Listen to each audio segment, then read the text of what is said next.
No princípio era o Verbo, e o Verbo estava com Deus, e o Verbo era Deus. Ele estava no princípio com Deus. Todas as coisas foram feitas por ele, e sem ele nada do que foi feito se fez. Nele estava a vida, e a vida era a luz dos homens. João 1, 1-5. Glórias a Jesus e a Deus, Pai, pela sua palavra.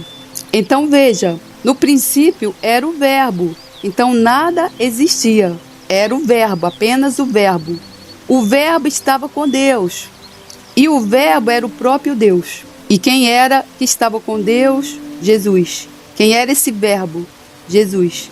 Jesus, a segunda pessoa da Trindade, é o próprio Deus. E é a palavra de Deus. Então o Verbo é Jesus, que é a palavra de Deus, a sagrada palavra de Deus.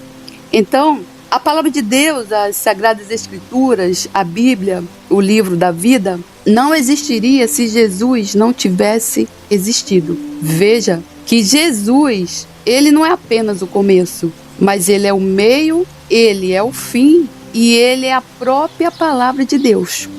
Então ele é o centro da palavra de Deus. Na verdade, a palavra de Deus não existiria se o centro da palavra de Deus, que é Jesus crucificado, não existisse. A crucificação, toda a Bíblia, ela deve ser proclamada, pregada com esse objetivo, de demonstrar, de falar, de proclamar o sacrifício de Jesus na cruz.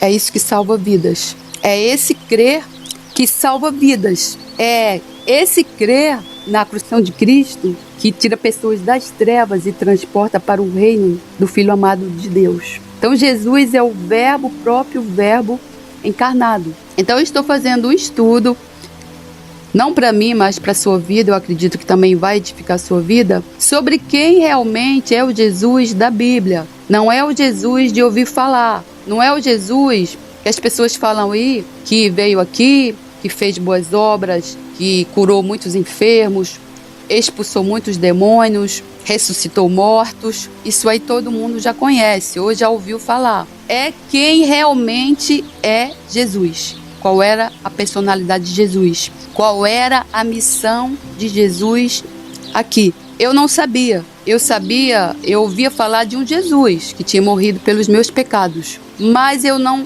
conhecia quem é o Jesus da Bíblia. E depois que eu comecei a estudar e conhecer o meu Salvador, aquele que me salvou, que morreu pelos meus pecados, que eu estava assim na beira do precipício, doente, cheia de enfermidades espirituais, cheia de demônios. Acho que eu devia ter mais demônio do que a Maria Madalena.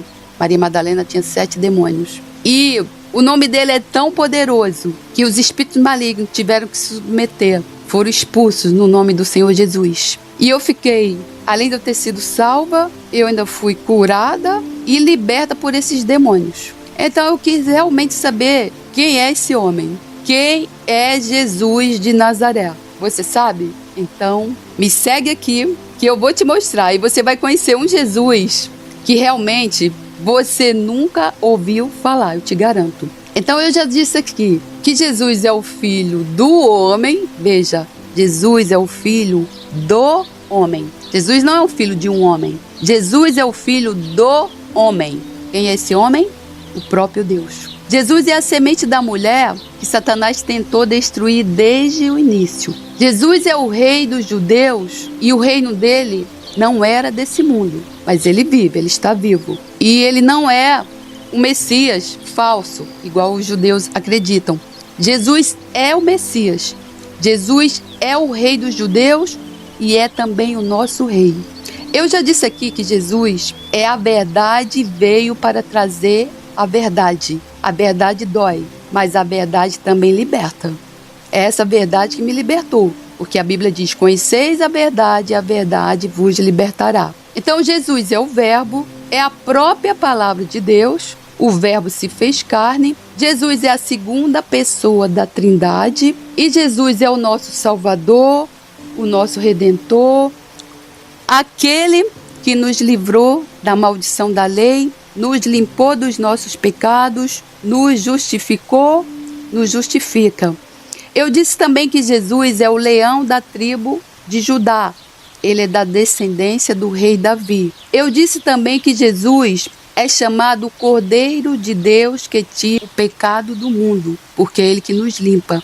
Ele que foi para a cruz como cordeiro manso e obedeceu até o fim. Eu disse também que Jesus é o nosso advogado fiel. Isso também está na Bíblia. Eu disse também que Jesus é o nosso sumo sacerdote da ordem de Melquisedeque. Isso também está na Bíblia. Eu disse também que Jesus, o amigo das nossas almas, ele é também chamado o bom pastor que viveu para suas ovelhas.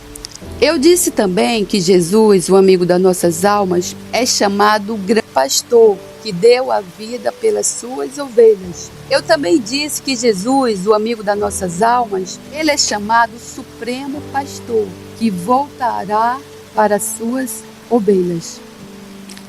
E Jesus também, ele é não somente a verdade, mas Jesus é o caminho, a verdade e a vida. Veja o que diz em João 14,6. Eu sou o caminho, a verdade e a vida. Ninguém vem ao Pai a não ser por mim. Então veja, há uma frase aí no mundo que diz assim: todos os caminhos levam a Deus. É uma mentira. É uma mentira de Satanás, porque Satanás é um mentiroso e ele é o pai da mentira. Então, se você mente, você é filho do maligno, é filho do pai da mentira. Veja bem, isso não é verdade. Só existe um caminho para você chegar até Deus, ou ver Deus. Se chama Jesus Cristo de Nazaré. Então, Jesus estava em seus dias finais do lado dos discípulos e ele estava preparando-lhes para o que viria, com essas palavras de encorajamento. Então, na verdade, as palavras de Jesus, nesse contexto, foram ditas para confortar os seus discípulos que estavam preocupados e confusos com o que estava por vir, porque Jesus, hora ou outra, os advertia que os iria deixar, mas eles não acreditavam, né? Então, Jesus já havia dito aos discípulos que iria partir e que eles não poderiam ir com ele.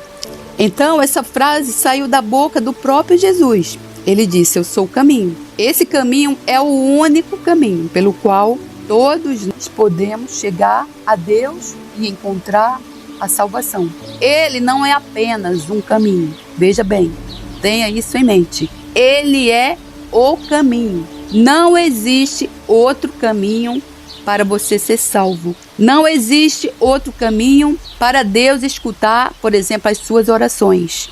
Não existe outro caminho para você encontrar a vida eterna. Veja bem, a Bíblia diz que a oração de um justo pode muito em seus efeitos. O que é um justo? É um justificado pelo sangue de Jesus. É aquele que acredita que Jesus foi crucificado pela vida dele, que acredita, que creu no coração e confessou com a sua boca. Porque a Bíblia diz que aquele que crer no seu coração e confessar com a sua boca que o Filho de Deus ressuscitou dentre os mortos, será salvo.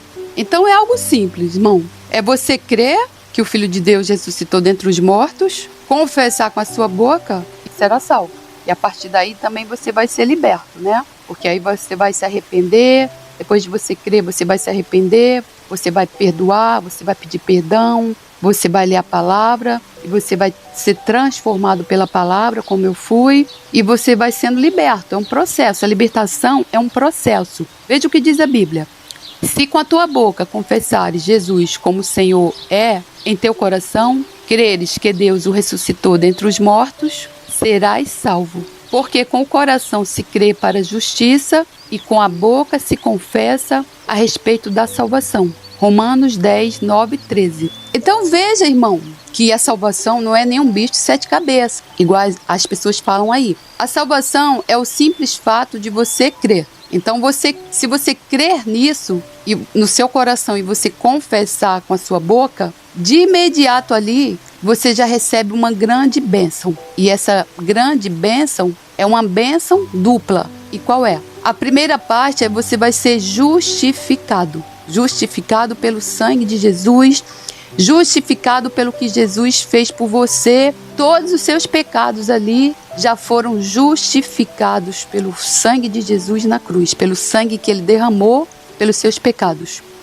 E a segunda bênção, você vai receber o dom do Espírito Santo de Deus. Então, por que é importante você receber o Espírito Santo? Por quê? Porque a partir do momento que você receber o Espírito Santo de Deus, você vai passar a entender a Bíblia. Ele que vai te ensinar a Bíblia. Por que quando a gente está no mundo, a gente lê a Bíblia e a gente não entende nada? Porque o Espírito de Deus, ele não habita em nós.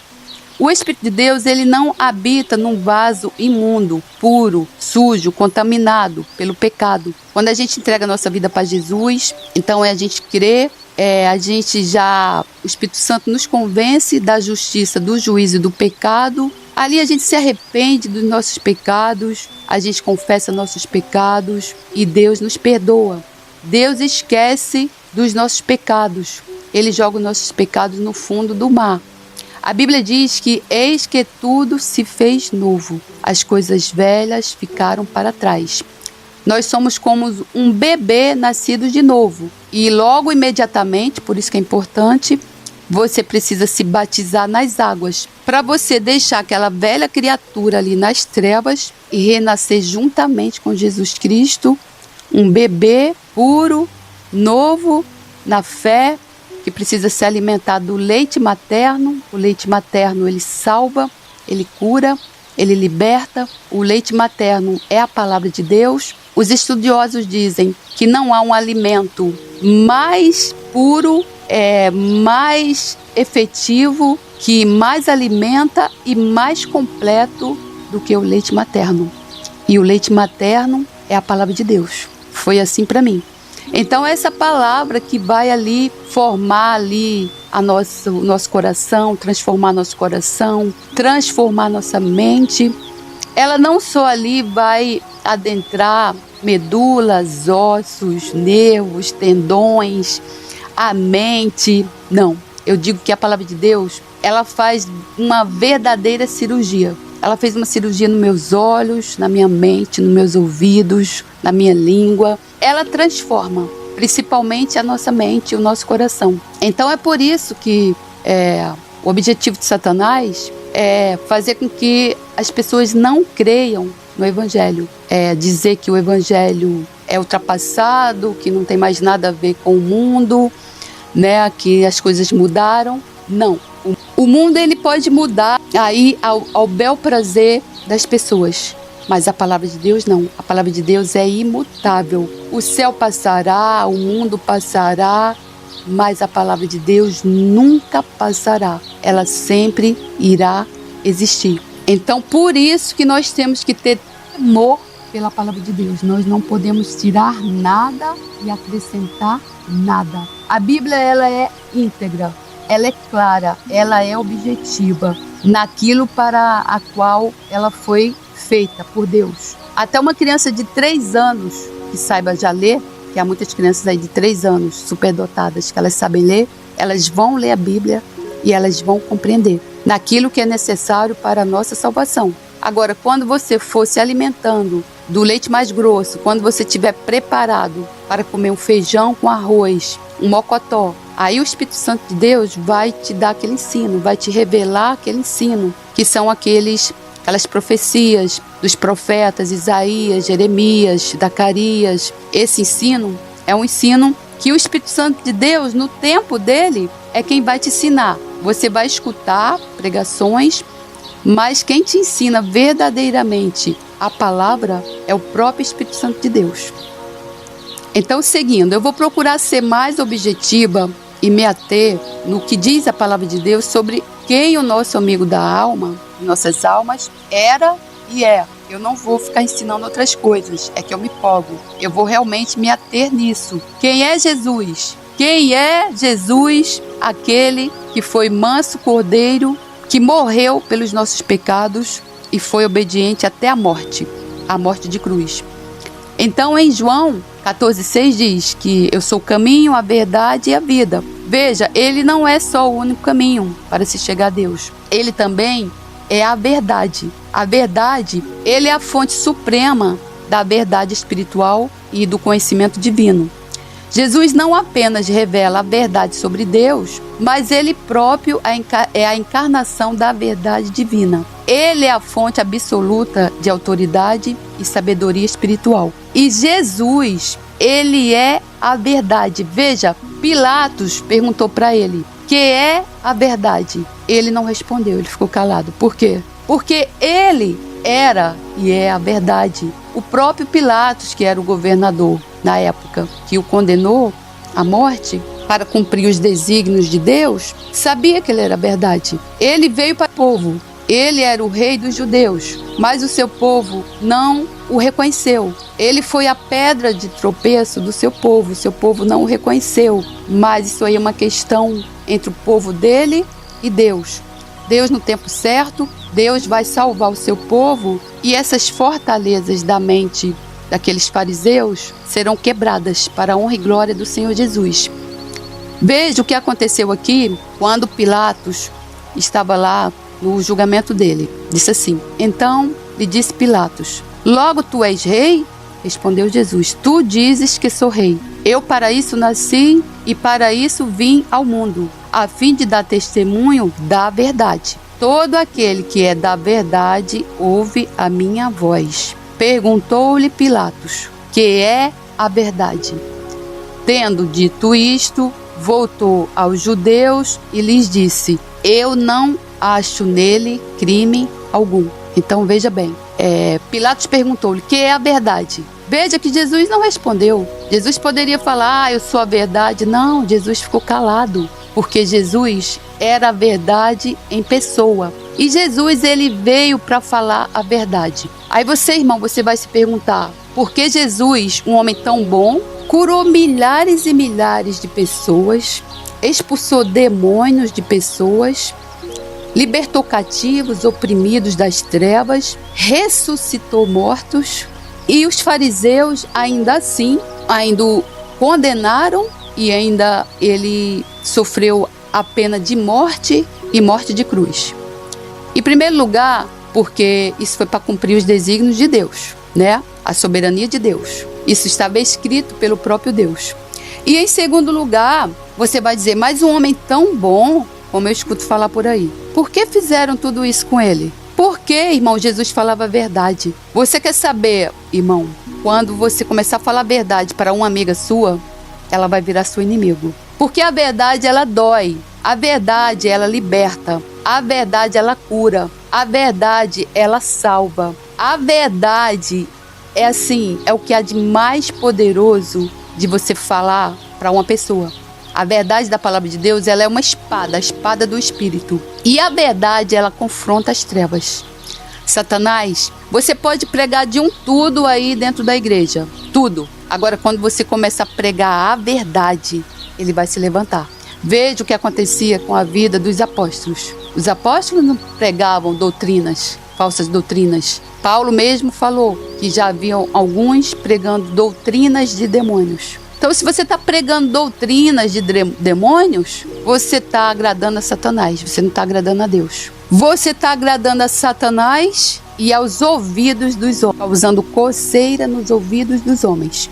Agora, irmão, quando você, conhecedor da Bíblia, você começar a falar a verdade da palavra de Deus, ela dói. Quando eu descobri a verdade, que eu era filha de Satanás, que eu estava no pecado, que eu era criatura, que eu era escrava de Satanás, que ele podia fazer o que bem quisesse com a minha vida, e ele estava fazendo, que ele veio para matar, roubar e destruir, eu tomei um susto. Eu nunca tinha escutado isso. Até então, nas igrejas que eu frequentava, o pastor falava que eu era filha de Deus. Você não sabe, você está na igreja, você está dentro da igreja, você se acha convertido, você se acha salvo, mas está caminhando para o inferno. E você não sabe que se você estiver no pecado, vivendo no pecado, principalmente os pecados das obras da carne, você é filha do maligno, filho do maligno. Porque Satanás desde o início que peca. E aquele que vive no pecado é filho do maligno. Irmão, não adianta você carregar essa pecha aí de crente. Crente não vive no pecado. Crente cai,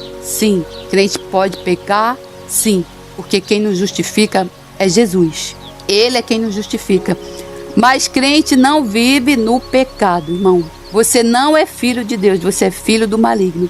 Então, quando eu descobri essa verdade, eu falei: não é possível. É possível sim, irmão. Aquele que vive no pecado tem por pai Satanás. Veja o que diz a Bíblia. Aquele que pratica o pecado procede do diabo, porque o diabo vive pecando desde o princípio. Para isso se manifestou o Filho de Deus, para destruir as obras do diabo. Todo aquele que é nascido de Deus não vive na prática de pecado, pois o que permanece nele é a divina semente. Ora, esse não pode viver pecando, porque é nascido de Deus. 1 João 3, 8, 9. Veja bem, a pessoa nascida de novo, ela é um filho de Deus adotado. Você passa a ser filho de Deus adotado. E se você viver na prática, você não é da divina semente. Você procede do diabo, ou seja, você é filho do diabo. E é o próprio diabo que te escraviza. O diabo, ele é um pai, mas ele é um pai. Sabe aquele pai, o pior dos pais? Aquele pai, assim, aquele pai d'égua, já ouviu falar a expressão pai d'égua? É Satanás. Satanás é um pai d'égua. Pai d'égua quer dizer pai da égua. Pois é, eu criei esse título para Satanás, pai d'égua. O pai d'égua, ele é aquele pai tão ruim que ele te escraviza. Ele te escraviza, ele te explora, ele coloca doenças em você, enfermidades. Ele te oprime. Ele chega ao ponto de querer possuir o teu próprio corpo para praticar o pecado. Há algumas pessoas que elas matam outras pessoas incorporadas e elas não sabem. Vocês lembram daquela história do maníaco do parque lá de São Paulo, que matou várias mulheres? Eu acho que foram quase 50, eu não lembro agora, isso faz muitos anos. Ele disse que antes dele praticar o crime, ele estuprava as mulheres e ele ouvia aquela voz dizendo, mata, mata. E ele, dali ele perdia a consciência, matava as mulheres. Mas não era ele. Ele foi internado como louco, só que não era ele, irmão, que matava as mulheres. Eram os próprios demônios, né? Então, Satanás, ele é o pai da égua, o pai d'égua. Ele chega ao ponto de possuir o nosso corpo, a nossa mente e fazer a gente matar pessoas. Então, veja o que diz em João 8,34. Jesus respondeu, digo a vocês a verdade, todo aquele que vive pecando é escravo do pecado. Se você é escravo do pecado, você, além de ter por pai o próprio pai da égua, que é Satanás, o pai d'égua, você vai ali viver naquela escravidão pro resto da tua vida. E pro resto da tua vida, irmão, tu vai ser filho do pai da égua e ser escravo. Qual é a vida de um escravo? Escravo é vendido, escravo é arrancado os dentes.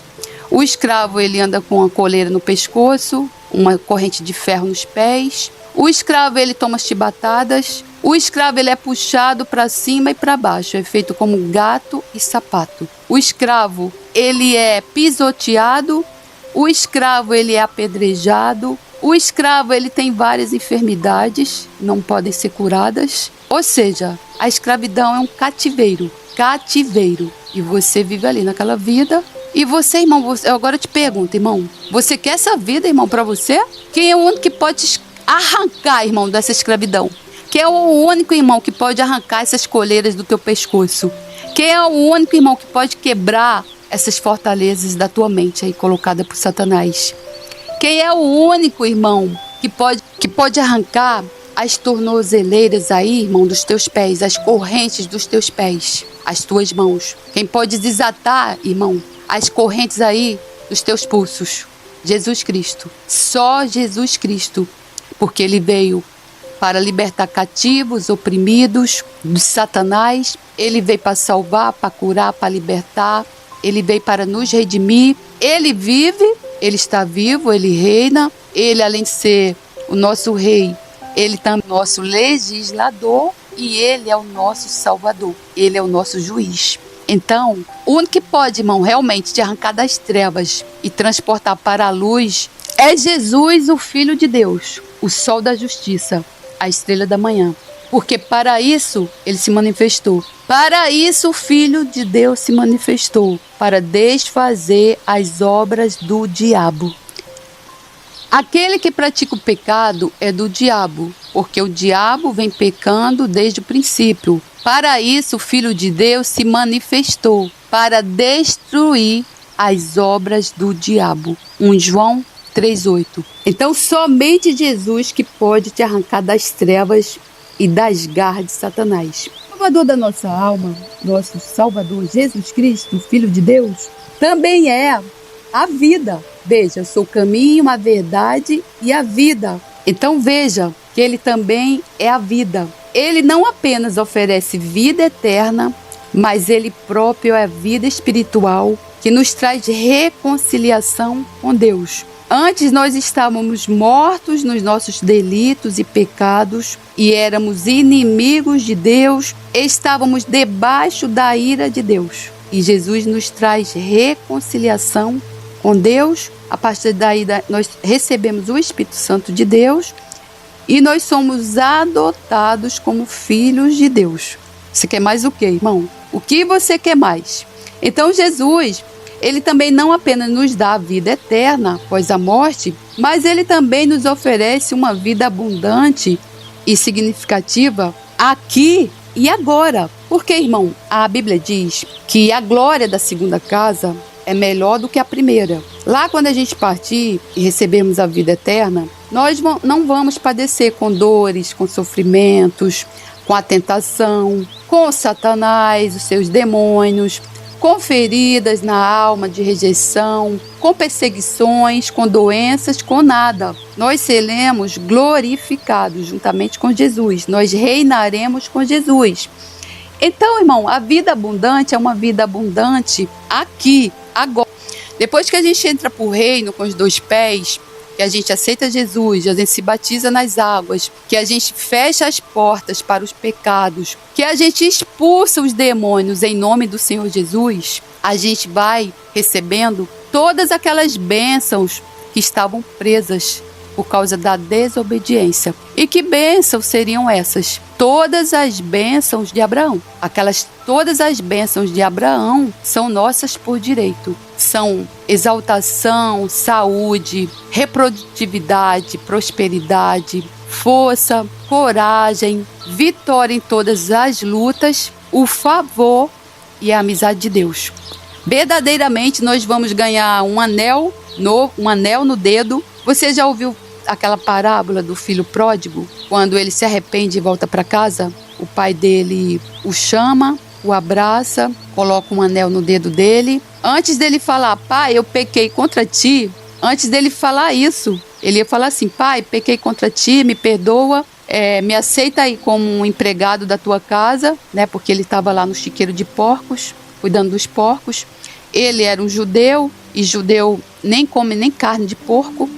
O porco para o judeu é um animal amaldiçoado, eles não comem carne de porco. E antes dele falar isso, o pai já o abraçou e já mandou matar um cabrito, já fez uma festa para ele, tirou aquelas vestes sujas ali do lamaçal do chiqueiro, colocou um anel no dedo dele e o chamou de filho e disse, meu filho que estava morto, agora vive. Assim somos nós. Quando a gente entrega nossa vida para Jesus, a gente sai da morte, porque a Bíblia diz que o salário do pecado é a morte e o dom gratuito de Deus é a vida eterna. Nós estávamos mortos nos nossos delitos e pecados e Deus nos ressuscita, nos dá uma vida nova. E essa vida nova, ela é uma vida com provas, com lutas, sim, mas é uma vida com vitórias, é uma vida abundante. A vida abundante é aqui, é agora, não é lá em cima.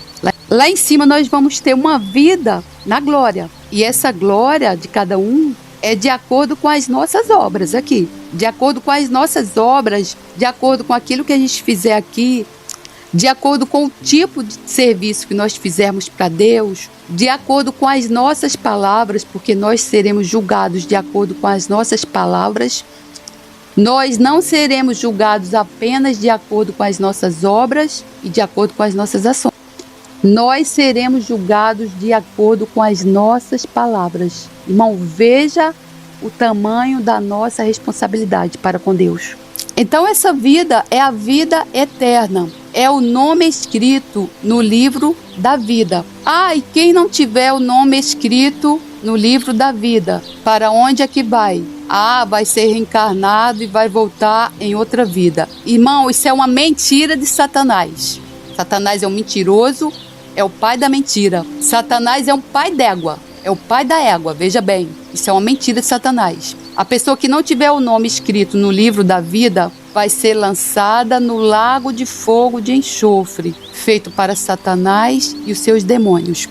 Veja o que diz em Apocalipse 20, 11 e 15. E vi um grande trono branco, e o que estava sentado sobre ele, de cuja presença fugiu a terra e o céu, e não se achou lugar para eles. E vi os mortos grandes e pequenos, que estavam diante do trono, e abriram-se os livros, e abriu-se outro livro, que é o da vida. E os mortos foram julgados pelas coisas que estavam escritas nos livros, segundo as suas obras. E deu o mar os mortos que nele havia, e a morte e o inferno deram os mortos que neles haviam, e foram julgados cada um segundo as suas obras. E a morte e o inferno foram lançados no lago de fogo. Esta é a segunda morte. E aquele que não foi achado escrito no livro da vida foi lançado no lago de fogo. Então, aqueles que serão salvos são somente aqueles que foram adotados por Deus como filhos, justificados por Jesus, crentes que creem em Jesus, que fizeram a confissão, que creram no coração, confessaram com a boca, que largaram o pecado, porque sem santidade ninguém verá a Deus, que guardaram a sua palavra. Veja o que Jesus diz em João 8,51. Em verdade vos digo que se alguém guardar a minha palavra, nunca verá a morte. No Salmo de Davi, Davi diz assim: guardei a tua palavra no meu coração para não pecar contra ti. Irmão, quando a gente tem o amor, a verdade da palavra, a gente não aceita qualquer tipo de heresia ou qualquer doutrina de demônio aí pregada dentro dessa sinagoga de Satanás. A gente não aceita. A gente pega a palavra e a gente até confronta esse servo de Satanás com amor, mas a gente ademoeste e fala: irmão, tá errado, isso aí não é o que diz a Bíblia.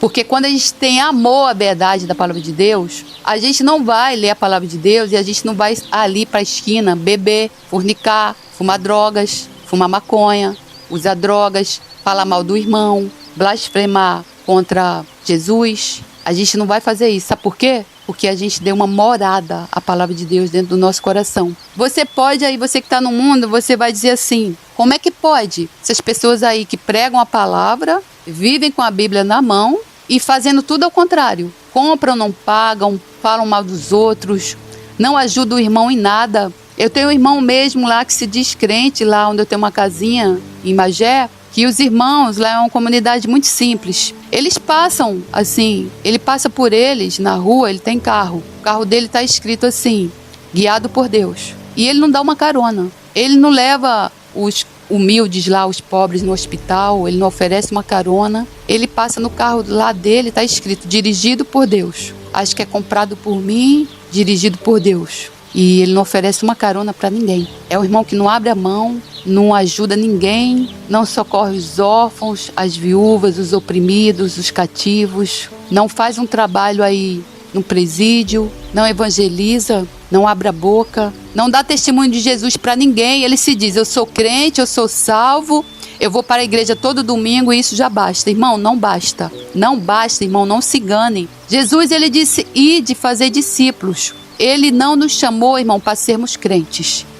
Na verdade, na Bíblia só existe a palavra cristão 3 vezes. Agora pesquisa quantas vezes existe a palavra discípulos. Várias e várias vezes. Eu acho que são 200 e poucas vezes. Então ele nos chamou para ide, para o ide. Ide, fazer discípulos, pregar a palavra, expulsar demônios, curar enfermos, ressuscitar mortos. De graça recebestes, de graça dai. Você não tem que pagar curso, nem seminário, para você ser liberto de Satanás, das mãos de Satanás, para você ser salvo, liberto e curado. Eu paguei, mas você não precisa fazer isso. Na Bíblia, a Bíblia ela é autossuficiente.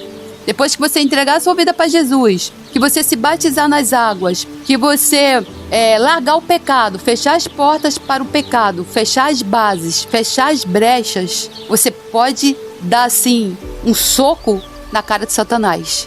Você vai abrir a porta da sua casa, você vai encarar esse inimigo, você vai olhar assim para ele com os olhos de sangue. Tem dia que eu olho para ele assim com os olhos, eu acho que meus olhos estão saindo assim aquelas labaredas de fogo. Quando ele tenta aqui usar minha filha aqui dentro de casa, eu acordo, eu boto louvores. Ela começa a implicar com meus louvores.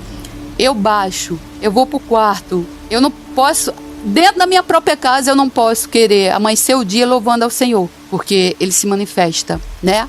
Só que ele usa a minha filha. Hoje eu sei que a minha luta não é contra carne, nem contra sangue, mas é contra as hostes espirituais da maldade, Satanás e os seus demônios, o pai d'égua. Então veja bem, quando esse pai da égua aí usar a tua mulher, teus filhos, ou você mulher aí dentro de casa, o que você tem que fazer? Abrir a porta. Eu dei para abrir a porta, antes eu fazia isso, ela achava que eu tinha enlouquecido. Agora ela mesma diz, mãe, expulsa. Eu expulso, e na mesma hora tudo... Da questão assim de 5 minutos, tudo se transforma. Abra a porta, Satanás, a serventia da rua. A porta da rua é a serventia da casa. Sai agora. Aqui quem reina é Jesus. Foi-se o tempo que eu era sua escrava. Agora eu sou escrava de Jesus Cristo. Sai daqui agora, maligno. Num minuto, irmão, as coisas se transformam. Agora, você tem poder. Porque a Bíblia diz que você tem poder para pisar na cabeça de serpente, leões, escorpiões. Você pode até beber veneno e nada de mal vai te acontecer. Porque teve um irmão, um missionário, que fazia obra num lugar aí na África. Ele tomou veneno e nada aconteceu.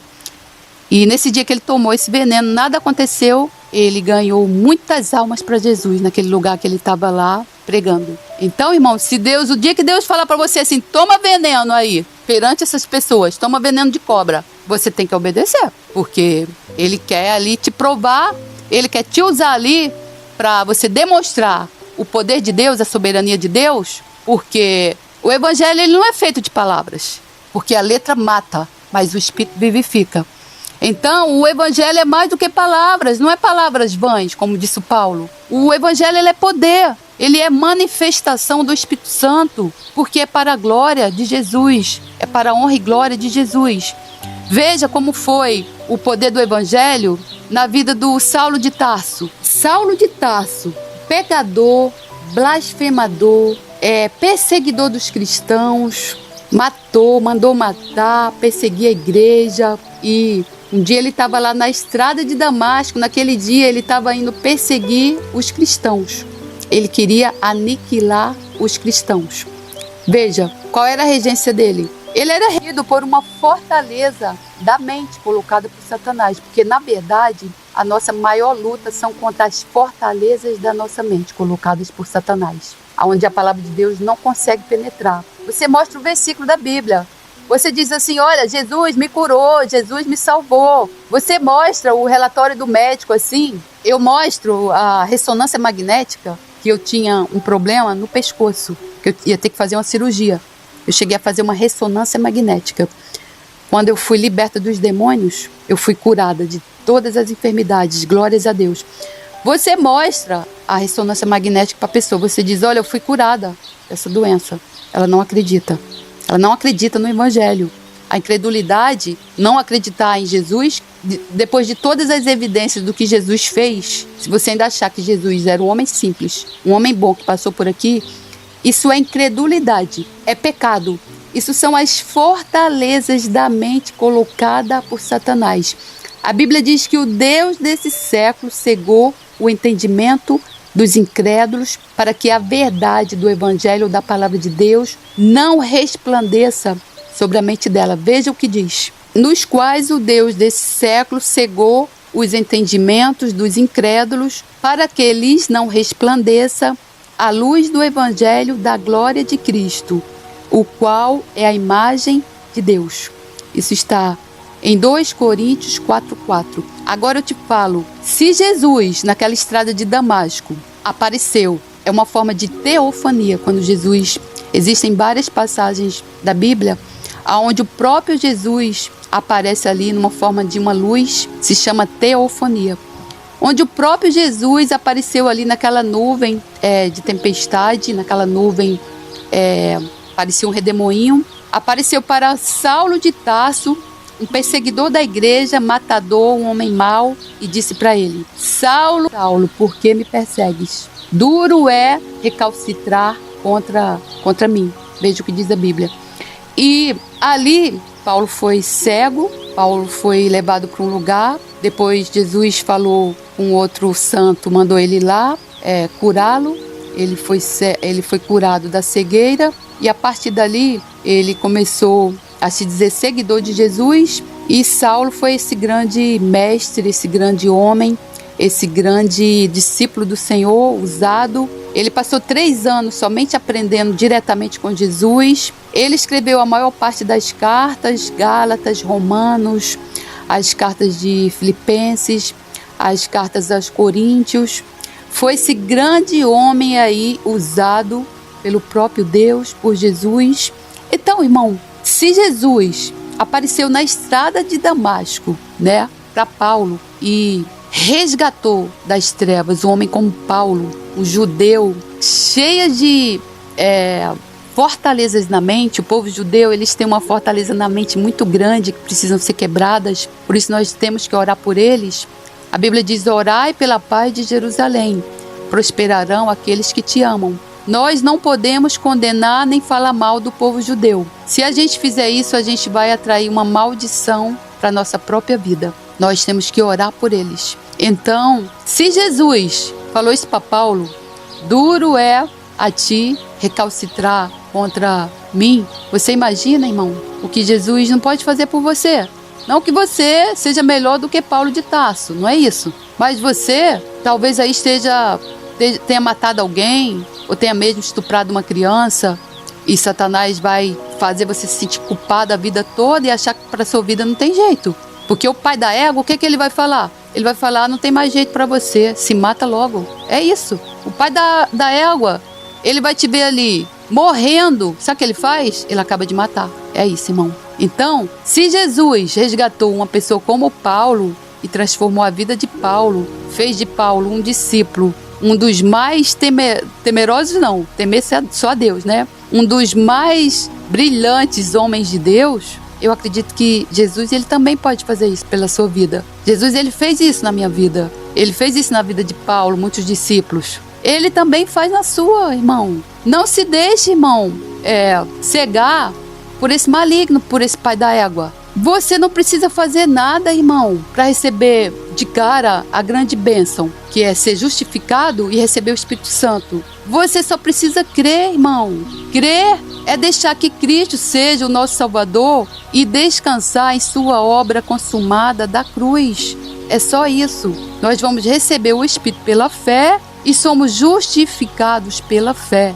Então, realmente, Jesus Cristo crucificado, a obra consumada de Jesus na cruz é a nossa salvação, é a base da nossa salvação. E por isso, irmão, que nós precisamos proclamar, expor, exibir, representar publicamente a cruz de Jesus, o que ele fez por nós na cruz. Na verdade, o elemento existencial da pregação, a base do Evangelho, o centro do Evangelho, é Cristo crucificado. É descrever a cruz como um acontecimento do primeiro século. Na realidade, é descrever Cristo crucificado diante dos olhos de todas aquelas pessoas, dos nossos vizinhos, das pessoas do nosso trabalho, onde quer que sejamos. É dar esse testemunho, é esse testemunho da verdade que incomoda Satanás. É o que Jesus fez na cruz, que as pessoas precisam descobrir, que as pessoas precisam ter conhecimento, que as pessoas precisam ver e crer para que elas possam ser salvas. Então, assim, é urgente, irmão.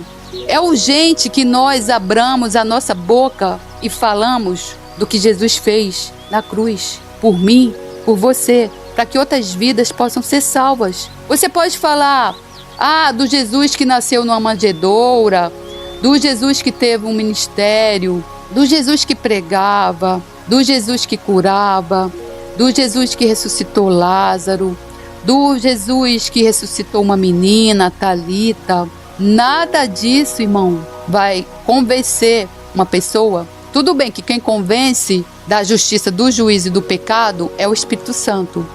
Mas o que realmente vai fazer uma pessoa querer carregar a sua cruz querer largar o mundo do pecado, que o mundo está cada dia mais atrativo para o pecado. É o que Jesus fez pela nossa vida na cruz. Há dias que eu me pego pensando em todo o sacrifício de Jesus ali na cruz. As chibatadas, a cruz, a coroa de espinho, os furos, ser pregado as 2 mãos, os 2 pés com pregos. Ele está ali asfixiado, ele está ali amedrontado, ele suou sangue. Ele disse: Pai, por que me abandonastes? Mas não faça a minha vontade, mas a tua. Pai, se queres, afasta de mim esse cálice, cálice da ira de Deus, que veio sobre o próprio Filho. O abandono de Deus, na verdade, a maior dor de Jesus foi o abandono de Deus. Deus já não mais falava com ele. Durante o ministério de Jesus, os 3 anos, Jesus sempre falava com Deus. Jesus não fazia o que Deus não mandava, o que Deus não falava para ele fazer. Jesus era um filho obediente. Jesus saía muitas vezes subir montes. Eu amo subir montes. Daqui a pouco eu vou subir um monte. Ele saía para orar e falar com Deus. Ele falava com Deus o tempo inteiro. E durante aqueles últimos momentos ali na cruz, desde o Getsemane, onde Jesus ali suou sangue, os médicos dizem que quando você chega a suar sangue, é porque seu nível de estresse emocional, de medo, de pavor, já passou assim de um ponto suportável. Então eu imagino o tamanho do pavor de Jesus, sabendo de todo esse sofrimento na cruz. Irmão, você sabe o que é você morrer sem fôlego?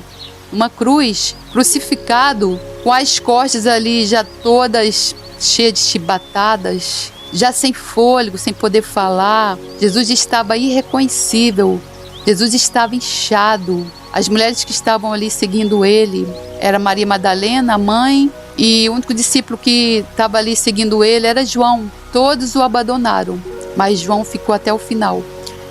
Você imagina, irmão, o suplício, a dor crucificante, as chibatadas, a dor emocional, a dor psicológica, a dor no corpo. Tudo isso, irmão, quem era para ser?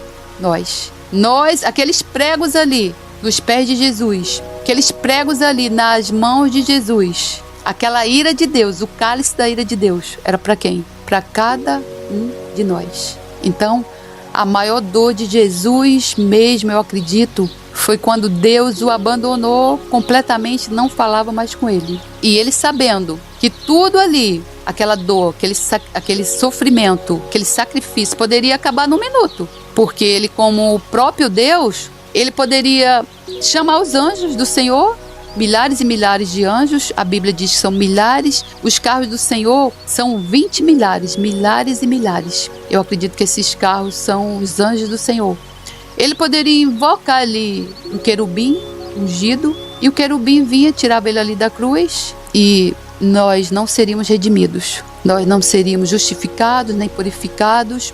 Então o castigo, todo o castigo que nos trouxe a paz, veio sobre ele, mas esse castigo era nosso. Agora eu te pergunto, irmão, mesmo assim, irmão, tu ainda acha que Jesus foi um guru que passou por aqui fazendo bem? Não, irmão, em nome do Senhor Jesus, acredita. Quebra essas fortalezas da tua mente. Jesus era o Filho de Deus, Jesus era o Messias. Jesus é o Messias, Jesus é o Filho de Deus. Jesus é o Rei. Jesus reina, Ele está vivo. Ele vai voltar, irmão. Ele está às portas.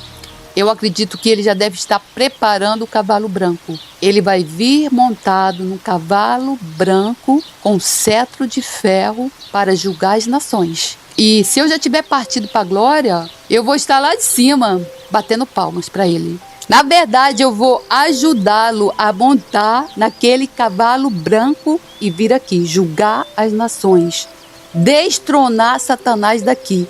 Botar Satanás, esses demônios, para correr daqui de uma vez por toda e mandar Satanás para a prisão, por onde ele vai ficar por 1000 anos. E vi o céu aberto, e eis um cavalo branco, e o que estava sentado sobre ele chama-se Fiel e Verdadeiro, e julga e peleja com justiça. E os seus olhos eram como chamas de fogo, e sobre a sua cabeça havia muitos diademas, e tinha um nome escrito, que ninguém sabia senão ele mesmo. E estava vestido de uma veste tingida em sangue, e o nome pelo qual se chama é a Palavra de Deus. Viu? O nome dele é a Palavra de Deus. Ele é o próprio Verbo. E veja, ele estava vestido com veste de sangue. De quem era esse sangue? O sangue de todos os santos que foram mortos, que morreram pelo amor à verdade do Evangelho e pelo testemunho do nome do Senhor Jesus. Aqueles que a Igreja Católica mandou matar, mandou queimar, que botava fogo como velas pelas ruas de Roma, que matou, que queimou vivo como porcos. É o sangue dos mártires.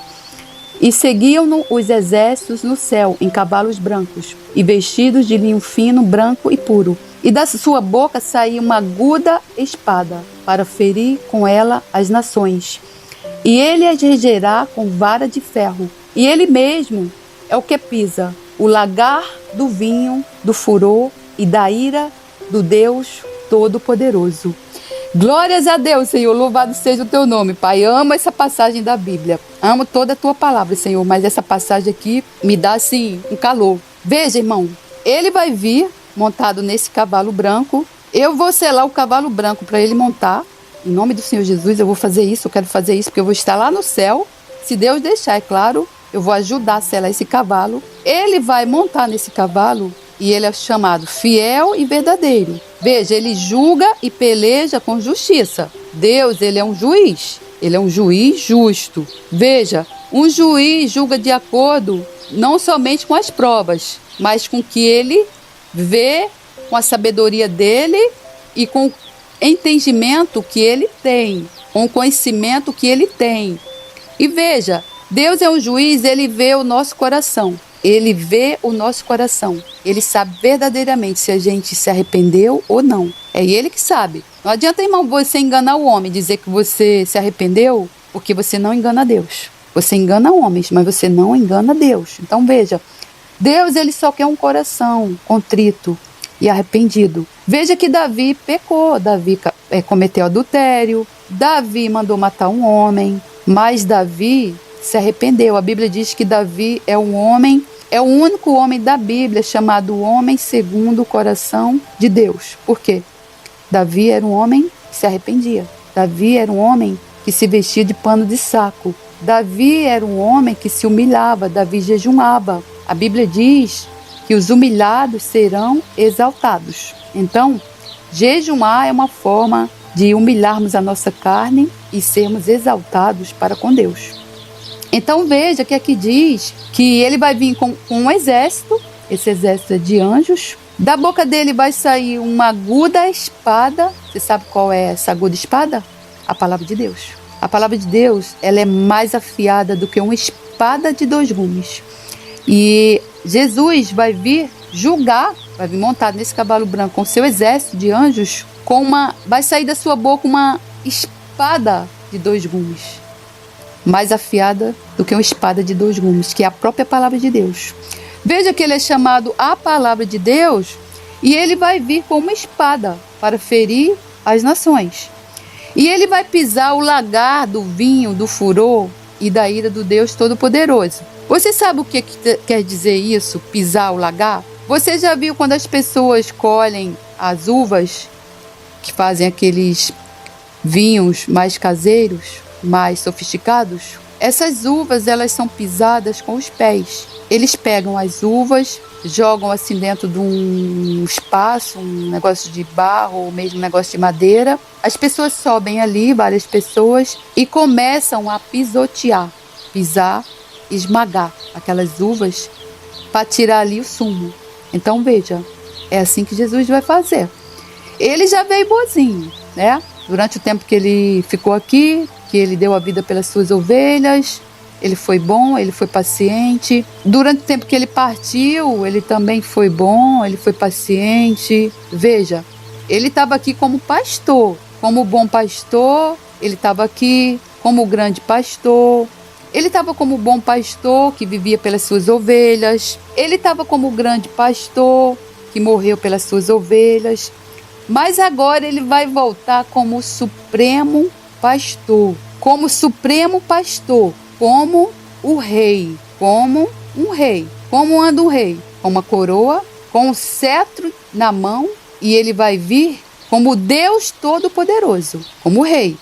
Rei dos reis, Senhor dos senhores. Glórias a Deus. Veja bem, Jesus ele vai voltar como Deus Todo-Poderoso, com o furor da ira do Deus Todo-Poderoso, como o Rei dos reis e o Senhor dos senhores. Ele vai voltar para julgar. Então, irmão, vou falar uma coisa para você. Ai, ai, ai, ai, ai, ai, ai, ai. Ai de você, irmão, se o seu nome não estiver escrito no livro da vida. Não vai, irmão, mais ter tempo. Ele vai vir como ladrão. Ele vai vir como ladrão. Veja o que ele mesmo disse aqui, ó. Ele virá como um ladrão. Um ladrão, quando vem, o ladrão não avisa. Veja o que ele diz, olha. E eis que cedo venho, e o meu galardão está comigo, para dar a cada um segundo a sua obra. Eu sou o Alfa e o Ômega, o princípio e o fim, o primeiro e o derradeiro. Isso está em Apocalipse 22, 12 e 13. Veja, ele além de te dar vida, né, não há outro caminho para você alcançar a salvação, ele disse aqui, ele é o começo. Lembra que lá dizia que ele era o verbo? Antes era o verbo? Então veja, ele é o começo. Ele é o alfa. O alfa é a primeira letra do alfabeto. Ele é o alfa, ele é o ômega, ele é o princípio, ele é o fim, ele é o primeiro e é o derradeiro. Ou seja, ele é o A do alfabeto. Qual é a última letra do alfabeto? Z. Então, ele é a primeira letra do alfabeto e ele é a última letra do alfabeto. Ele é o primeiro, ele é o derradeiro, ele é o último. Ele é o caminho, ele é o único caminho. Ele também diz assim: eu, Jesus, enviei o meu anjo para vos testificar estas coisas nas igrejas. Eu sou a raiz e a geração de Davi, a resplandecente estrela da manhã. Veja, eu já te falei sobre o que é a estrela da manhã. A estrela da manhã, se você não conhece, você não pode morrer sem você conhecer a estrela da manhã. Geralmente, essa estrela da manhã, ela fica mais linda se você subir um monte. Eu acho que é por isso que Jesus subia tanto monte de madrugada. Você sobe o monte, você vai chegar por volta de umas 4 horas. Por volta de umas 4 horas da manhã, o céu vai começar, o escuro, as trevas vão começar a dissipar. E você vai começar a ver aquela claridão. É a coisa mais linda, irmão, do mundo. É a coisa mais linda do mundo. Eu digo que a pessoa, um servo de Satanás, um cientista aí desses, que dizem que Deus não existe, ele vai ver lá a estrela da manhã, em cima de uma montanha, aparecendo. A estrela da manhã, ela é antes do nascer do sol. Irmão, é a coisa mais linda do mundo. Se tu nunca viu, irmão, tu não pode morrer sem ver isso. É a coisa mais linda do mundo, irmão. É muito lindo. Principalmente se você estiver em cima de uma montanha. Então você vai ver aquele céu ali. Uma câmera fotográfica, ela não consegue filmar. Somente os nossos olhos conseguem ver tamanha beleza, tamanha soberania de Deus, tamanha imensidão do poder de Deus. Você vê o céu, ele vai assim clareando, clareando, clareando, clareando aos poucos. Daqui a pouco o sol rasga o céu ali e aparece aqueles primeiros raios solares. É a coisa mais linda, irmão, do mundo. É a coisa mais linda do mundo. Veja, quem é essa estrela da manhã? O próprio Jesus. Ele não é somente o sol da justiça. O sol da justiça que nos arranca das trevas e nos transporta para a luz. Veja que ele é a estrela da manhã. A estrela da manhã, ela é intermedia ali. É a passagem da luz da escuridão da noite. A noite, embora alguns digam que a noite é do maligno. Mentira. Todas as coisas foram feitas e criadas para Jesus. A noite é de Jesus, o dia é de Jesus, tudo é de Jesus. As trevas, lá no inferno, lá no Hades, sim, ali, nem lá de Satanás, porque Jesus, ele foi até o Hades e voltou, tá? Então tudo pertence a Deus e a Jesus. Então veja, essa estrela da manhã, somente, irmão, quem pode contra as trevas? A luz, não tem como. Veja que a Bíblia diz que nós somos, quando a gente entrega a nossa vida para Jesus, nós somos chamados de sal da terra e luz do mundo. Irmão, olha a responsabilidade, olha que privilégio. Você já comeu uma comida sem sal, irmão? Você não consegue comer. Experimenta comer um arroz sem sal, você não consegue. Irmão, experimenta morar num país onde o sol não aparece. Aquelas pessoas ali sucumbem. As pessoas se matam, se jogam. Experimenta, irmão, viver sem o sol. O sol, ele tem a vitamina D. A vitamina D hoje, considerado, o Dr. Lai Ribeiro, ele disse que a vitamina D não é mais uma vitamina, é um hormônio. Assim como o hormônio da tireoide, a vitamina D que vem do sol é um hormônio, ele é essencial à vida. Muita gente aí tem várias doenças por causa da falta de vitamina D. Se você não sabe, você pesquisa sobre um protocolo chamado Protocolo Coimbra. É de um médico lá de São Paulo, ele é da USP, um homem de Deus. Ele desenvolveu um protocolo com altas doses de vitamina D, onde as pessoas que padecem com as mais diferentes enfermidades incuráveis, desde, não sei, essas enfermidades todas aí que os médicos dizem que não tem cura. Você se submete a esse tratamento com altas doses de vitamina D e a doença entra em remissão. Pesquisa, Protocolo Coimbra. Esse protocolo já tirou pessoas assim do leito da morte, porque a pessoa estava com uma enfermidade por causa da falta de vitamina D. Mas veja que eu estava falando da estrela da manhã, do sol da justiça, que é nosso Senhor Jesus, e comecei nesse assunto. Veja, irmão, o poder que há no sol. Veja o poder que há na luz. Veja o poder que há no brilho do sol. Esse poder é o próprio Jesus. Irmão, por último, eu vou te falar uma coisa. Experimenta, irmão, expulsar um demônio de uma pessoa no nome aí que não seja o nome de Senhor Jesus. Experimenta expulsar um demônio no nome de Buda, no nome de Xalá, no nome de Maomé, ou no nome, seja lá qual for. Experimenta, pra tu ver. Ele vai falar pra você assim, olha...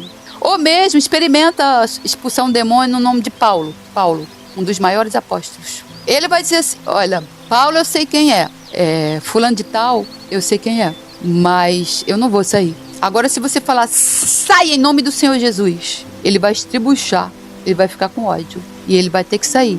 E isso aconteceu mesmo, irmão. Os filhos de Sebas era um sacerdote incrédulo, eles tentaram expulsar um demônio de uma pessoa que estava endemoniada em nome de Paulo. E Satanás envergonhou eles, deu uma surra neles, aqueles demônios deram uma surra neles, tiraram a roupa deles e eles correram ensanguentados. Agora eu te pergunto, irmão, quantos homens de Deus aí você vê expulsando demônios, curando enfermos ou ressuscitando mortos? Quantos homens aí que estão aí pregando, que tem várias igrejas, as igrejas lotadas, estão fazendo diferente? Por que, irmão, que a igreja não está mais fazendo o trabalho que Jesus fazia, que os discípulos faziam, que eram confrontar as trevas? O evangelho, ele não é para ser pregado só. Veja bem, quando Jesus começou o seu ministério, o ministério de cura, libertação, você sabe qual foi a primeira coisa que ele fez? Não, né? Eu vou te contar. Então, você sabe como Jesus começou o seu ministério? Você já deve ter ouvido falar das curas de Jesus, dos endemoniados que ele libertou, que ele salvou. E Jesus, ele começou o seu ministério depois que ele foi batizado no rio por João Batista. E ele começou dizendo assim, o tempo está cumprido e o reino de Deus está próximo. Arrependei-vos e crede no evangelho. Veja bem, isso está em Marcos 1:15. Foi assim que Jesus começou seu ministério público. E logo em seguida ele se dirigiu para Cafarnaum. Entraram em Cafarnaum e logo no sábado, indo ele à sinagoga, ali ensinava. E maravilharam-se da sua doutrina, porque os ensinava como tendo autoridade, e não como os escribas.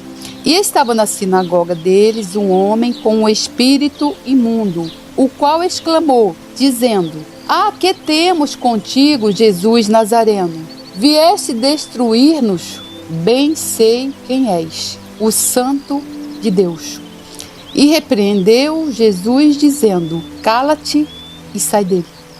Então o espírito imundo, convulsionando, e clamando com grande voz, saiu dele. E todos se admiraram a ponto de perguntarem entre si, dizendo: que é isto? Que nova doutrina é esta? Pois com autoridade ordena aos espíritos imundos e eles lhe obedecem. E logo correu a sua fama por toda a província da Galileia. Marcos 1, 21 a 28. Então veja bem, irmão, você vê aqui que os próprios demônios, eles, dentro da igreja, eles o reconheceram como o santo de Deus. Então veja, irmão, os próprios demônios reconhecem Jesus como o santo de Deus. Os próprios demônios reconhecem Jesus como o Nazareno, o Filho de Deus. Em outro episódio, quando Jesus foi expulsar aqueles legião de demônio, o demônio também, cabeça, também falou para ele: que vieste fazer conosco, Jesus de Nazareno? Em Tiago, diz assim: crês tu que há um só Deus?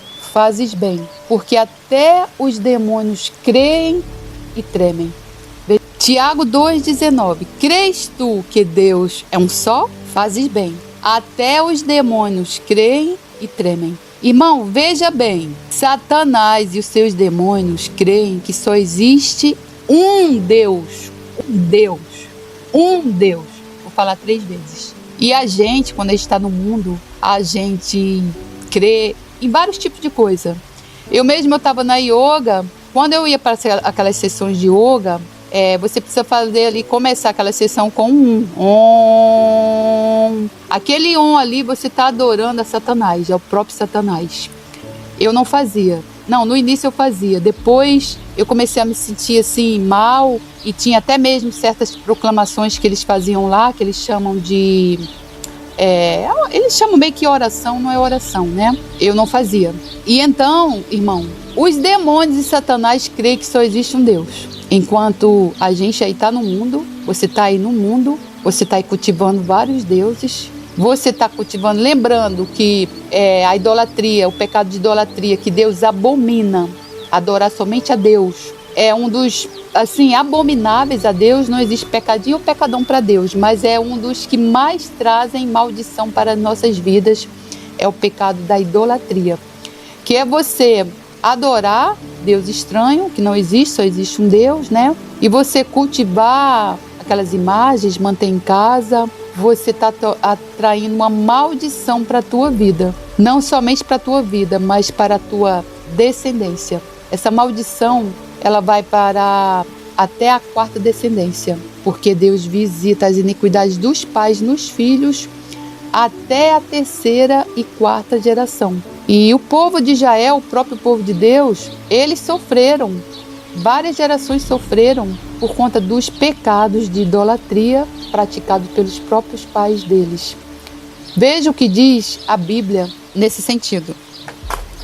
Não terás outros deuses diante de mim. Não farás para ti imagem de escultura, nem alguma semelhança do que há em cima nos céus, nem embaixo na terra, nem nas águas debaixo da terra. Não te encurvarás a elas, nem as servirás. Porque eu, Senhor teu Deus, sou Deus zeloso, que visito a iniquidade dos pais nos filhos, até a 3ª e 4ª geração daqueles que me odeiam. Então vejam, são 4 gerações carregando uma maldição por conta desse pecado. Então, pais, avós, bisavós, trisavós.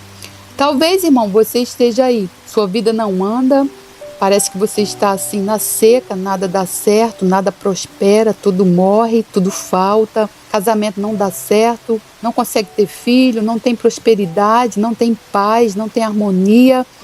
É uma luta, é uma nuvem negra, um braço negro assim, que atravessa na tua frente, e tu fala assim: mas não é possível, como minha vida pode ser assim?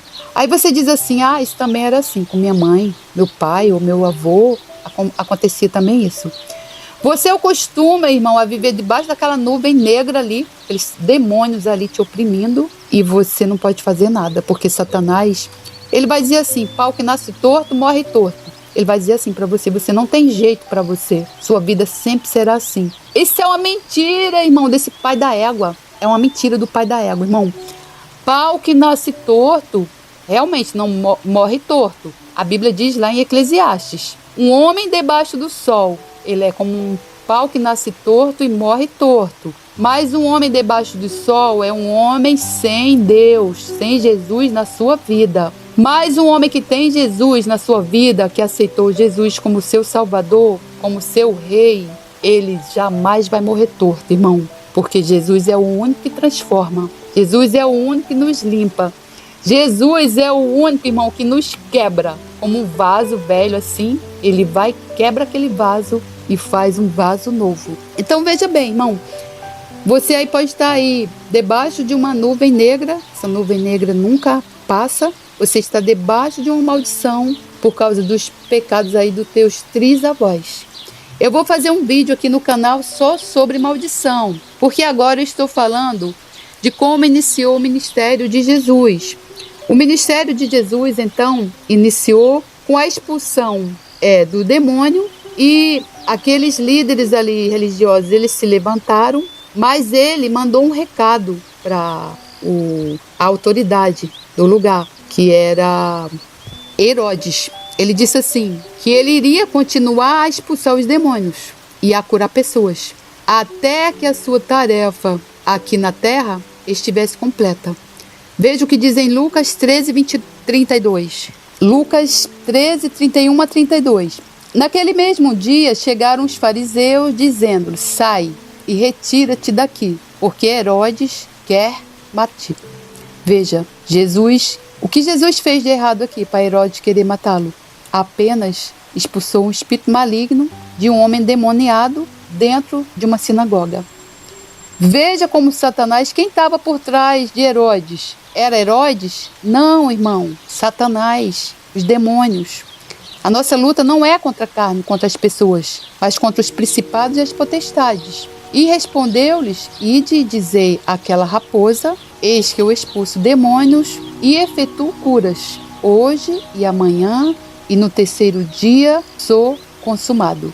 Veja que aqui ele já se referiu à sua ressuscitação, que aconteceu justamente no terceiro dia depois da sua crucificação.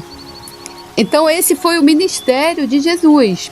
E logo depois disso, ele enviou os seus seguidores, e transmitiu-lhe a sua autoridade. E de fato, ele nunca enviou alguém a pregar o evangelho sem primeiro instruir e equipar essa pessoa, para que ela pudesse agir contra os demônios, da mesma maneira que ele o fazia, que era, as pessoas, além de pregar o evangelho, elas curavam enfermos e cativos e oprimidos de Satanás, libertavam pessoas de demônios, de espíritos malignos. Esse era o trabalho de Jesus, essa era a missão de Jesus, e era também a missão dos seus discípulos, dos enviados.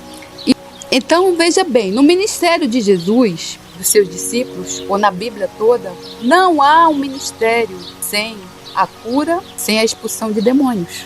Não há.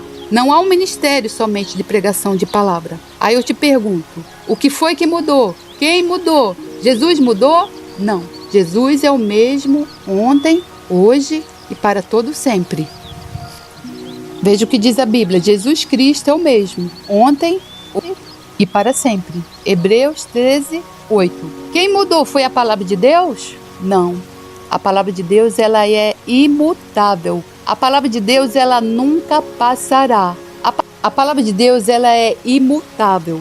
Você não pode pregar outra coisa senão a palavra de Deus. Se você acrescentar coisas à palavra de Deus e anunciar um outro evangelho, você será anátema. Você estará debaixo de maldição. Veja o que Paulo disse em Gálatas 1, 8 a 19. Mas ainda que nós mesmos ou um anjo do céu vos anuncie outro evangelho, além do que já vos tenho anunciado, seja anátema. A Bíblia também diz que os céus e a terra passarão, mas as minhas palavras jamais passarão. Mateus 24, 35.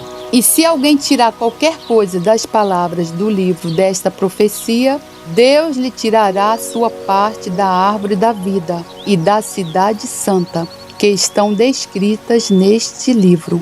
Apocalipse 22:19. A palavra de Deus também não pode ser alterada nem acrescentada. Veja o que ela mesma diz. Mateus 5,18 diz assim: porque em verdade vos digo, até que o céu e a terra passem, nenhum jota ou um tio jamais passará da lei, até que tudo se cumpra.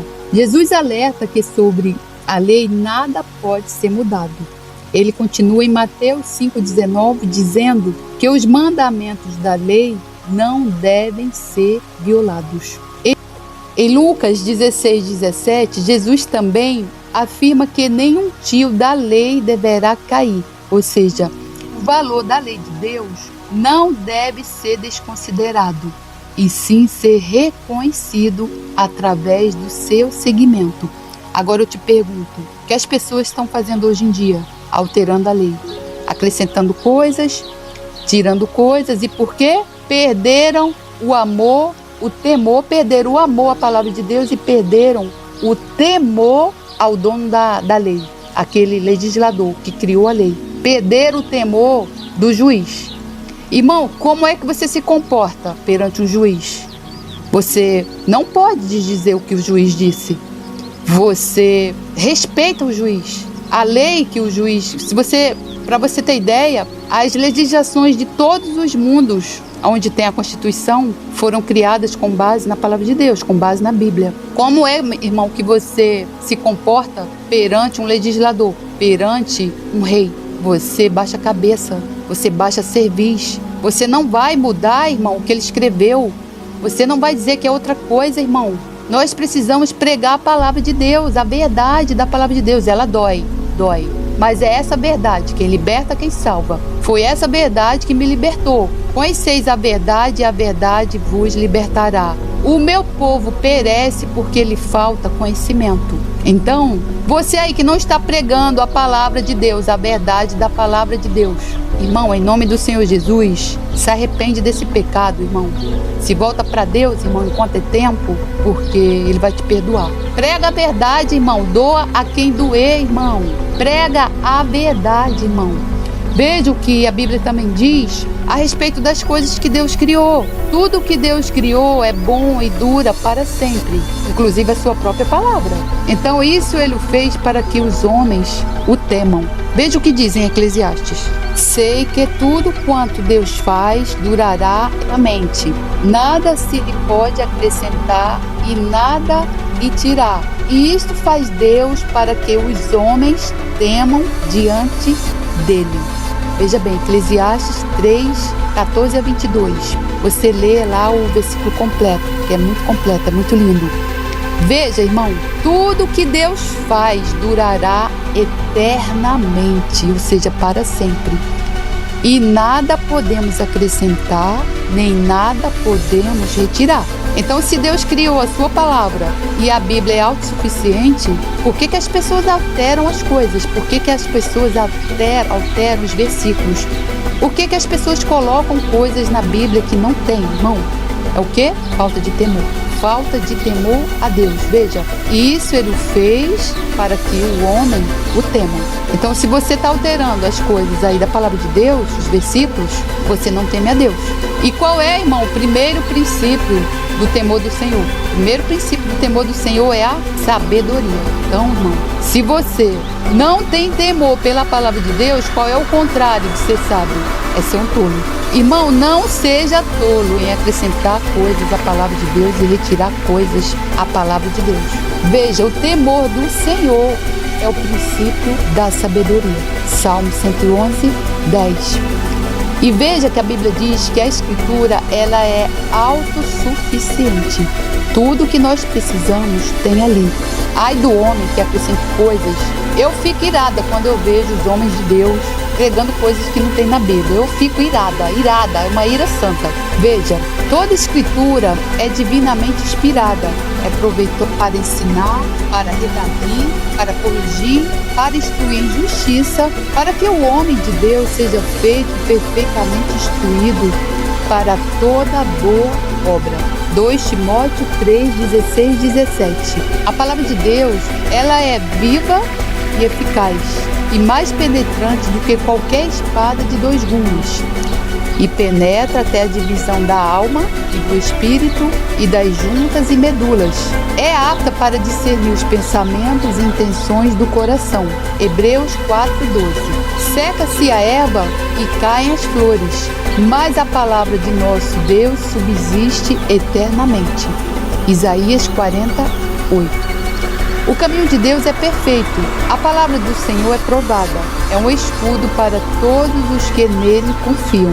Salmo 18:30. Todo aquele, pois, que escuta essas minhas palavras e as pratica, assemelhá-lo-ei ao homem prudente, que edificou a sua casa sobre a rocha. Mateus 7:24. O céu e a terra passarão, mas as minhas palavras não hão de passar. Mateus 24:35. Ele, porém, respondendo, disse: está escrito: nem só de pão viverá o homem, mas de toda a palavra que sai da boca de Deus. Mateus 4:4. Veja bem, irmão, pela minha experiência de 1 ano e meio convertida, eu vou falar para você. Você pode ficar 40 dias sem comer. Há pessoas que fazem 40 dias de jejum. Mas você só pode ficar até 3 dias sem beber água. No 3º dia você já começa a cair. Você já começa a ter vertigem. Então a palavra de Deus, ela não é somente o pão que mata a nossa fome. Ela é a água que mata a nossa sede. Então, assim como nós não podemos ficar 3 dias sem beber água, nós não podemos ficar 3 dias sem lermos a palavra de Deus e sem meditarmos na palavra de Deus. Eu medito dia e noite na palavra de Deus. Agora eu quero recuperar o tempo perdido, porque afinal de contas foram quase 50 anos no pecado, os pecados das obras da carne. E eu sou muito grata a Deus, dou graças a Deus todo dia por Ele ter me chamado. A mesma coisa Ele pode fazer por você, porque eu não sou melhor do que você em nada. Todos nós pecamos. A Bíblia diz que não há um bom sequer, nem um justo. Todos se desviaram. Então veja bem, Jesus já pagou o preço. Jesus já nos redimiu com o alto preço, seu sangue. Então nós fomos comprados pelo um alto preço, irmão. Nós fomos comprados pelo sangue do Filho de Deus, do Cordeiro Imaculado, irmão. Não, irmão, se curve perante Satanás. Não deixe, irmão, Satanás te acusar, irmão. Expulse esse maligno, irmão, da tua vida. Sai das garras desse pai da égua, desse pai d'égua. Mas, enfim, eu estava terminando o ensino, já comecei em outro. Meu Deus, misericórdia, Senhor. Bem, eu estava falando que o ministério de Jesus começou quando ele expulsou um espírito maligno de um homem na sinagoga. Ali começou a perseguição. Ele nomeou os seus discípulos para fazerem o mesmo trabalho que ele fazia. Aonde os discípulos chegavam, eles confrontavam as trevas se levantavam, eles curavam, eles expulsavam espíritos malignos. E Jesus ressuscitou mortos e os discípulos também ressuscitaram mortos. Nem todo o ministério de Jesus está ali na Bíblia, mas tudo que a gente precisa saber. Durante esses 3 anos, eles fizeram muito mais coisas, mas nem tudo está escrito aqui.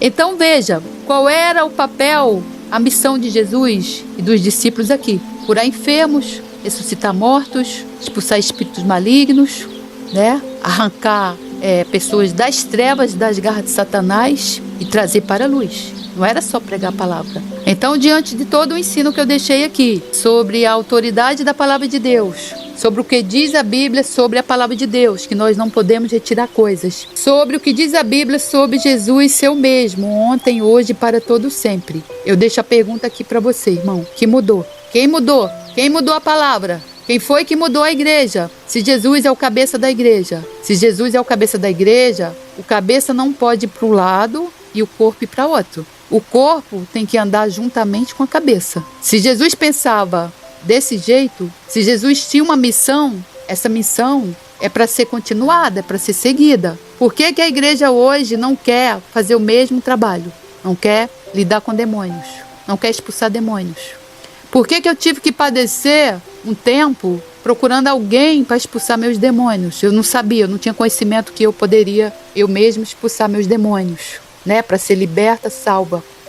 Eu já tinha entregado a minha vida para Jesus, eu já estava me alimentando da palavra. Eu fiz um seminário de cura e libertação, paguei caro, gastei aí mais de 3 mil reais. Mas as pessoas não expulsaram os espíritos malignos. E o espírito maligno, demônio, ele só sai se você der a ordem. Sai em nome de Jesus. Ele só sai em nome de Jesus. Só. É o único nome que eles obedecem.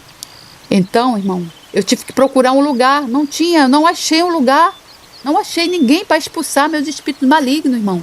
Porque os espíritos malignos não necessariamente, como eu já falei nos vídeos anteriores, e esse homem de Deus fala ali no livro Expulsarão Demônios, que está aqui no canal, eles não agem somente possuindo. Quando você está possuída dos espíritos malignos, você já está assim no nível de opressão, já passou do nível de opressão. Eu estava no nível de opressão. Eu já estava no nível de endemoniamento. Endemoniamento é diferente de possessão. A possessão, os demônios ali já se apossam do seu corpo, da sua mente, você já não sabe mais o que estava fazendo. Eu estava endemoniada. Endemoniada, você sente o espírito maligno ali dentro de você. Eu sentia. Eu, além de estar oprimida, os espíritos malignos, eles agem ali do teu lado, te obrigando a fazer coisas. Eu também estava endemoniada. Eu sentia os espíritos malignos dentro do meu corpo. Era a causa das minhas enfermidades. Era a causa das pontadas que eu sentia nos pés, nos braços. Era a causa das dores no meu pescoço. Era a causa de eu acordar com palpitações durante a noite, de não dormir, de ter insônia. Entendeu? Os espíritos malignos já estavam ali dentro de mim. Eu não achei um homem de Deus que pudesse expulsar os meus demônios. Eu achei uma mulher de Deus. Embora ela diga ser pastora, que não há essa nomenclatura para mulher na Bíblia, não há. Não há, irmão. Não adianta você dizer que pode ser. Eu não sei se pode ou não. Eu sei que não há pastora na Bíblia. Não há. Então, pode ser missionária. Mulher, você pode ser missionária. Você pode ser seguidora de Jesus, como a Maria Madalena foi. Olha que coisa mais linda, mulher, você ser seguidora de Jesus. Eu sou seguidora de Jesus. Por que, mulher, você quer se chamar pastora? Um nome que não tem na Bíblia. Seja seguidora, é muito mais lindo. Deixe esse papel de pastor para o homem. Ele é o líder da igreja. Ele é o anjo da igreja. Paulo ensinou na Bíblia quais são as características de um homem, de um líder da igreja. Está lá na Bíblia. Mulher, seja seguidora de Jesus, que é muito mais lindo. Então veja, eu deixo a pergunta aqui, irmão, para você. Quem mudou? Jesus mudou? A palavra de Deus mudou? Ou foi a igreja que mudou? A igreja não pode mudar. A igreja, ela não é igreja se ela não estiver debaixo do senhorio do Espírito Santo. A igreja sem o Espírito Santo é um monte de gente falando da Bíblia. Não é igreja. Então a igreja, ela precisa se submeter ao senhorio do Espírito Santo de Deus. Ela precisa operar com os dons do Espírito Santo ensinado na palavra. Irmão, é isso. Já falei demais. Eu espero em Deus que esse ensino abra seus olhos, que você conheça a verdade, porque a verdade quem liberta, a verdade dói, mas ela liberta, ela salva e ela cura. Essa verdade é o Verbo. O Verbo é o Filho de Deus. O Verbo é Jesus de Nazaré. Jesus é a palavra. Jesus é o Rei. Jesus é o legislador. Jesus é o nosso Salvador.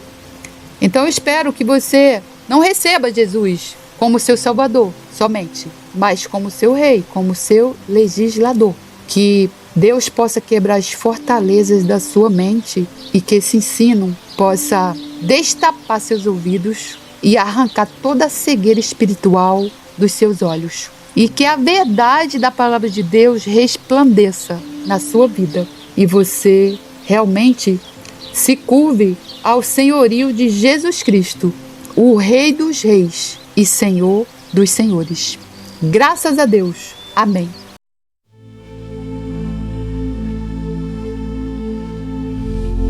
Deus meu, por que me desamparaste?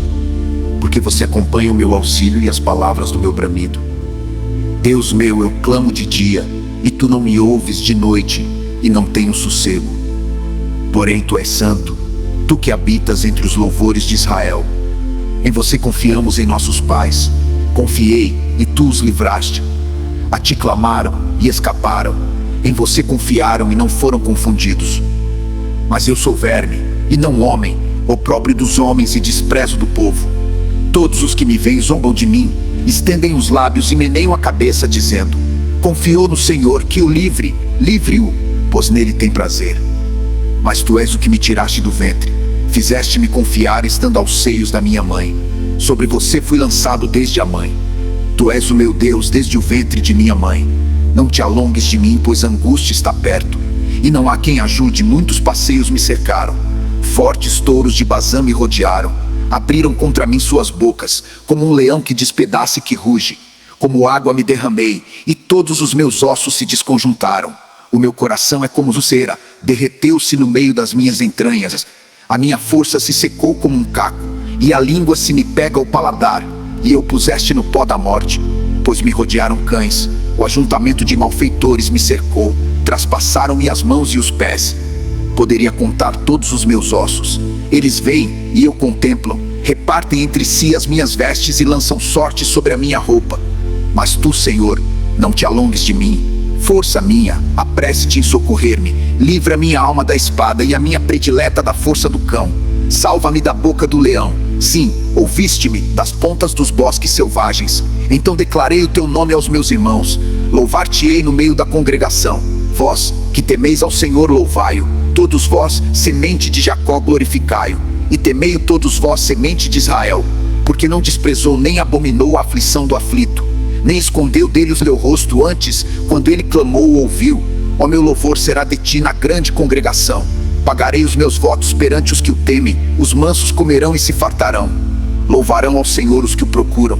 O seu coração viverá eternamente. Todos os limites da terra se lembrarão e se converterão ao Senhor. E todas as famílias das nações adorarão apresentar a sua face. Porque o reino é do Senhor e ele domina entre as nações. Todos os que na terra são gordos comerão e adorarão. E todos os que descem ao pó se prostrarão diante dele. E ninguém poderá reter viva a sua alma.